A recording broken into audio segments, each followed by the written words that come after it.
அடுத்ததாக big focus பகுதிக்கு போலாம். பிக் போக்கஸ் பகுதியில் சிறப்பு விருந்தினராக விழுப்புரம் நாடாளுமன்ற தொகுதி எம்பி ரவிக்குமார் நம்முடன் இணைகிறார். அவரை வரவேற்கலாம். சார் வணக்கம். விழுப்புரம் தொகுதியில் 2வது முறையா மக்களவை உறுப்பினராக தேர்வு செய்யப்பட்டிருக்கீங்க. நியூஸ் 18 தமிழ்நாடு சார்பாக வாழ்த்துக்கள். முதல் பேட்டி வெற்றி பெற்ற பிறகு நியூஸ் 18 தான் பேட்டி கொடுக்க முன்வந்திருக்கீங்க. நேற்றைய இந்தியா கூட்டணியுடைய தலைவர்கள் ஆலோசனை கூட்டத்தில் நீங்களும் பங்கேற்றிருந்தீங்க. என்ன ஆலோசிக்கப்பட்டது? எதிர்க்கட்சி வரிசையில் அமர்வது அப்படின்றது ஒரு ஒருமித்த கருத்தாக முடிவெடுக்கப்பட்டதா?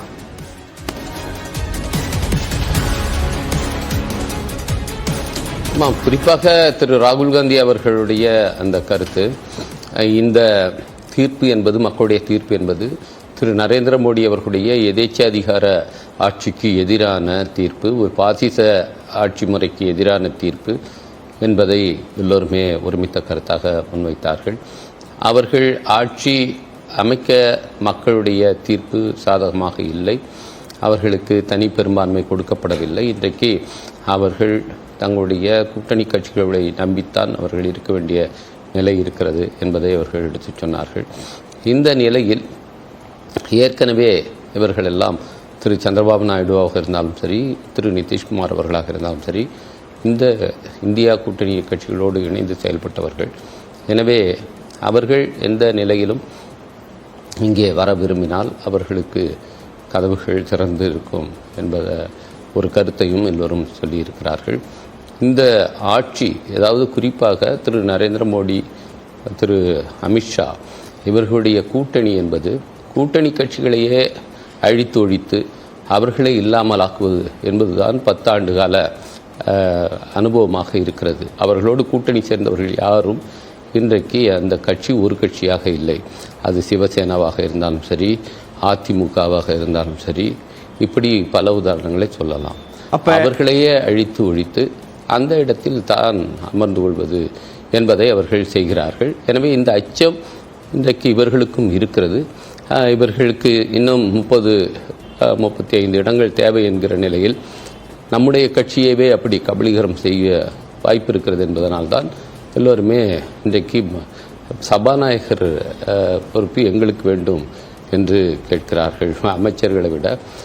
எனவே இது அவர்களுடைய கூட்டணிக்கு அடியிலே ஒரு நம்பகத்தன்மை இல்லை என்பதை காட்டுகிறது. அதுவும் இல்லாமல் கீ போஸ்டெல்லாம் அவர்கள் கேட்பது என்பது ஏதோ ஆட்சி அதிகாரத்துக்காக அல்ல, தங்களுடைய பாதுகாப்புக்காகத்தான். எனவே இந்த அச்சத்தோடே அந்த கூட்டணி நீண்ட நாள் தொடர முடியாது. திரு நரேந்திர மோடியும் எல்லோரையும் அரவணைத்து போகிற அணுகுமுறை கொண்டவர் கிடையாது. தன்னுடைய சொந்த கட்சியிலேயே அவர் தனக்கு போட்டியாளராக யாரும் உருவாகி விடாமல் அவர்களையெல்லாம் ஒழித்து கட்டுகிற ஒரு அணுகுமுறை கொண்டவர். அதனுடைய விளைவாகத்தான் இன்றைக்கு உத்தரப்பிரதேசத்திலேயே அவர்களுக்கு மிகப்பெரிய தோல்வி ஏற்பட்டிருக்கிறது. எனவே இதையெல்லாம் பார்க்கும்போது அந்த கூட்டணியில் இருக்கிறவர்களுக்கு இந்த நபர்களை நம்ப முடியாது என்கிற அச்சம் இருக்கிறது. எனவே இந்த கூட்டணி நீண்ட நாள் நீடிக்காது என்று நாங்கள் கருதுகிறோம். அதனால் ஒரு மாற்று ஏற்பாடு, மக்களுடைய விருப்பத்துக்கேற்ற மாற்று ஏற்பாடு செய்வதற்கு பொருத்தமான நேரத்தில் பொருத்தமான முடிவுகளை நாங்கள் எடுப்பது என்ற முடிவை நாங்கள் மேற்கொண்டோம். நேற்றைய கூட்டத்தின் போது அப்ப நிதிஷ்குமாருக்கும் சந்திரபாபு நாயுடு அவர்களுக்கும் எப்பன்னாலும் இந்தியா கூட்டணிக்கு வருவதற்கான வாய்ப்பு இருக்கிறது, அந்த அழைப்பை நாங்கள் பகிரங்கமா இப்ப வெளிப்படையா விடுத்திருக்கோம் அப்படின்னு சொல்லிட்டு நேற்று முடிவெடுக்கப்பட்டிருக்கா? அவங்களுடைய ஓப்பன் இன்விடேஷன் அவங்க 2 பேருக்கும் கொடுக்கப்பட்டிருக்கா?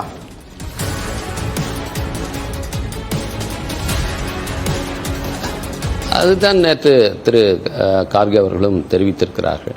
அவர்கள் வருவார்களே ஆனால் அவர்களுக்கு இந்த அணியினுடைய கதவுகள் திறந்திருக்கும் என்பதுதான் எல்லோரும் தெரிவித்த கருத்து. சரியான நேரம் அப்படின்னு எதை குறிப்பிடுறீங்க? உரிய நேரத்தில் மக்களுடைய விருப்பம் நிறைவேறுவதற்காக சரியான நேரத்திற்காக நாங்களும் காத்திருக்கிறோம் அப்படின்றதுதான் கார்கே அவருடைய கருத்தா இருந்தது. அந்த சரியான நேரம் அப்படின்றது எப்படி, எப்போது ஏற்படும்?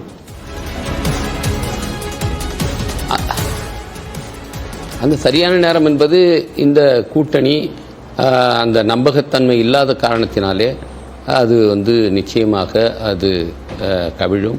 அந்த நேரத்துக்காக நாங்கள் காத்திருக்கிறோம், பொறுமையாக காத்திருக்கோம். யாரும் அதிகார வெறி கொண்டவர்கள் கிடையாது. இந்தியா கூட்டணியிலே இருக்கிறவர்கள் எப்படியாவது அவர்களை எல்லாம் கவிழ்த்து விட்டு ஆட்சி பிடிக்க வேண்டும் என்ற எண்ணம் யாரும் கிடையாது. ஆனால் அந்த கூட்டணி இது 20க்கும் மேற்பட்ட கட்சிகளை கொண்ட கூட்டணி என்றாலும் இந்தியா கூட்டணி என்பது ஒரு குடும்பமாக இன்றைக்கு ஒரு ஒவ்வொருவரும் சகோதரர்களாக எண்ணி பாவித்து அவர்கள் பழகக்கூடியவர்களாக விட்டு கொடுத்து போகிறவர்களாக இருக்கிறார்கள். எனவே யாருக்கும் இதில் நான் பிரதமராக வேண்டும், நான் துணை பிரதமராக வேண்டும் என்ற எண்ணம் இந்த கூட்டணியில் எந்த ஒரு தலைவருக்கும் இல்லை. எனவே அப்படியான ஒரு விட்டு கொடுத்து இந்தியாவை காப்பாற்ற வேண்டும் என்கிற ஒரே எண்ணத்தோடு அமைந்திருக்கிற கூட்டணி இது. அதனால்தான் மக்கள் இவ்வளவு பெரிய ஒரு ஆதரவையும் இந்த கூட்டணிக்கு அளித்திருக்கிறார்கள். எனவே அங்கே எதிர்த்தரப்பை பார்த்தால் பாஜக தலைமையிலான கூட்டணி நேற்று உடனடியாக என்ன செய்யப்பட்டது, திரு நரேந்திர மோடி தான் தலைவர் என்று அவர் எப்படியாவது 3வது முறை பிரதமராக விட வேண்டும் என்கிற ஒரு அதிகார வேட்கை கொண்டவராக அவர் இருக்கிறார். அதனால் அதை முதல்ல உறுதி செய்கிறார்கள், அதற்கு பிறகுதான் மற்றது என்று சொல்கிறார்கள். நேற்று கூட 8ஆம் தேதி பதவியேற்பு என்பது அதற்கு முன்பு அந்த கூட்டணி கட்சிகளிடம் பேசி முடிவெடுக்கப்பட்டதாக தெரியவில்லை என்று ஊடகங்களிலே செய்திகள் வந்து கொண்டிருக்கின்றன. எனவே இது அவர்கள் எப்பொழுதுமே இந்த எதேச்சாதிகார போக்கு கொண்டவர்கள், அது அவங்களுடைய ரத்தத்திலேயே இருக்கிறது. எனவே அந்த அணுகுமுறை நிச்சயமாக ஒரு கூட்டணி ஆட்சியை கொண்டு போவதற்கு அது உதவாது. திரு வாஜ்பாய் அவர்கள் கூட்டணி ஆட்சியை வெற்றிகரமாக 5 ஆண்டுகள் நிறைவு செய்தார். அத்தகைய அணுகுமுறை இவர்களுக்கு கிடையாது.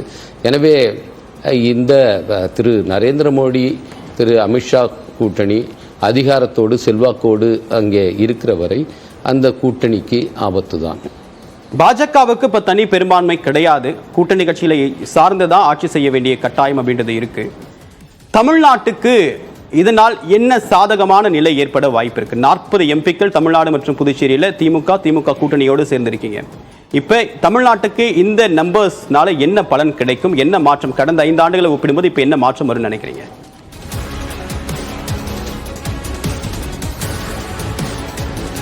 போன முறை எதிர்க்கட்சிகள் மிக பலவீனமாக இருந்தார்கள். 303 இடங்கள் பாஜகவுக்கே இருந்தது. அவர்களே யாருடைய தயவையும் எதிர்பார்க்க வேண்டாம் என்கிற ஒரு நிலை இருந்தது அவர்களுக்கு. மற்றவர்களும் வேறு வழி இல்லாமல் அவர்களே ஆதரித்தார்கள். குறிப்பாக 2 கூட்டணியும் சேராத ஒய்எஸ்ஆர் காங்கிரஸ் இருந்தாலும் சரி, அதே போல பிஜு பட்நாயக் கட்சி நவீன் பட்நாயக்காக இருந்தாலும் சரி, அவர்கள் எல்லாமே என்னவென்றால் முக்கியமான மசோதாக்கள் நிறைவேறுவதற்கு அவர்கள் தான் உடந்தையாக இருந்தார்கள். 2 பேரும் ஆந்திராவில் ஒய்எஸ்ஆரும் ஒரிசாவில் நவீன் பட்நாயக்கும் பாஜகக்காரர்கள் போலவே தான் செயல்பட்டார்கள். அதனுடைய பலன் தான் இன்றைக்கு இந்த 2 கட்சிகளுமே இல்லாமல் போய்விருக்கிறது. இது எல்லா கட்சிகளுக்குமே, இந்தியாவில் இருக்கிற எல்லா கட்சிகளுக்கும் ஒரு பாடம். நீங்கள் உங்களுக்கு அளிக்கப்பட்ட அந்த தீர்ப்பு என்பது ஆளுங்கட்சிக்கு எதிராக நீங்கள் இருக்க வேண்டும் என்பதற்காக அளிக்கப்பட்ட தீர்ப்பு.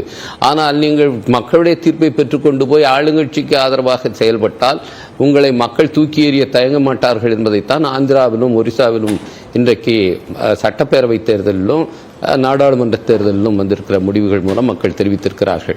எனவே இந்த மாதிரியான ஒரு நிலை போன முறை இருந்தது. அதனால் எதிர்க்கட்சிகளை அவர்கள் எளிதாக தூக்கி எறிந்துவிட்டு அவர்கள் அவையை நடத்த முடிந்தது, தங்களுக்கு விருப்பமான மசோதாக்களை நிறைவேற்ற முடிந்தது. இன்றைக்கு எதிர்க்கட்சிகளை நிராகரித்துவிட்டு அவர்கள் எதுவுமே செய்ய முடியாது. இன்னொன்று, மாநிலங்களவையிலும் அவர்களுக்கு எந்த விதமான பெரும்பான்மையும் இல்லாமல் போய்விட்டது. அடுத்து வருகிற சட்டப்பேரவை தேர்தல்கள் எல்லாவற்றிலுமே அவர்கள் தோல்வியைத்தான் சந்திக்கப் போகிறார்கள்.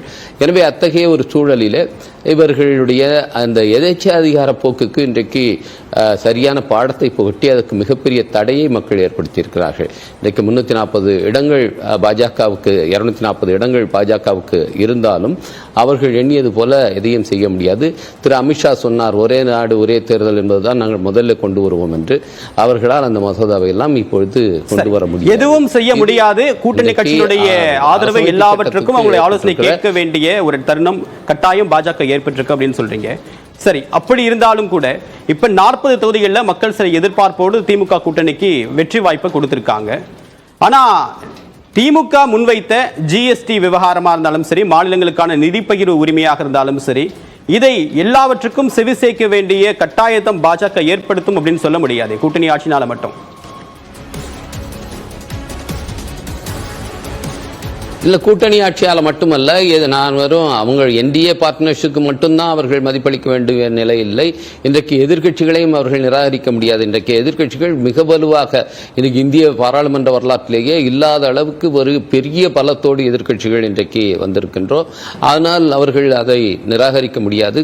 நிச்சயமாக ஜிஎஸ்டியை மாற்றி அமைப்பதற்கும் சரி, அதே போல மாநிலங்களுக்கான நிதி பகிர்வு விஷயத்திலும் சரி, நாங்கள் எங்களுடைய அழுத்தத்தின் காரணமாக அதை எல்லாம் நிறைவேற்ற செய்வோம்.